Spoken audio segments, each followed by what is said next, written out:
વરસાદ બંધ થવા છતાં સુરતના કુંભારિયા ગામમાં ખાડીપુરના પાણી. સુરત કડોદરા રોડ પર ઘૂંટણ સુધીના પાણી. કડોદરાને અને ટેક્સટાઇલ માર્કેટ માટેનો મુખ્ય રોડ પાણીમાં ગરકાવ.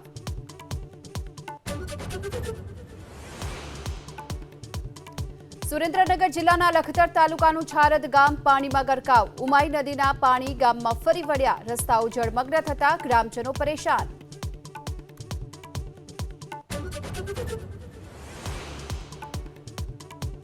અંકલેશ્વર હાસોટ સુરતને જોડતો સ્ટેટ હાઈવે સતત બીજા દિવસે વાહન વ્યવહાર માટે બંધ. હાસોટના સાહોલ ગામ નજીક કેમ નદીના પાણી ફરી વળ્યા.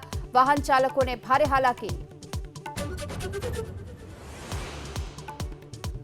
સુરેન્દ્રનગરના લીંબડીનું પરનાળા ગામ ફેરવાયું બેટમાં. ગામ ચારે તરફથી પાણીથી ઘેરાયું. ઘરોમાં પાણી ઘૂસી જતા નુકસાન. કોઈ નેતા કે પ્રશાસન ન પહોંચતા લોકોમાં રોષ.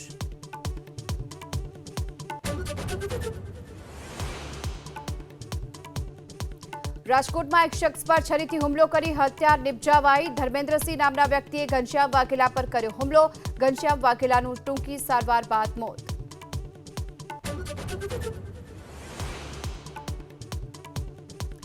નર્મદા સરદાર સરોવર ડેમમાં પાણીની આવકમાં ધરખમ વધારો. સિઝનમાં પ્રથમવાર સપાટી 131 મીટરને પાર. 24 કલાકમાં 1 મીટરનો વધારો. નર્મદા ડેમ 73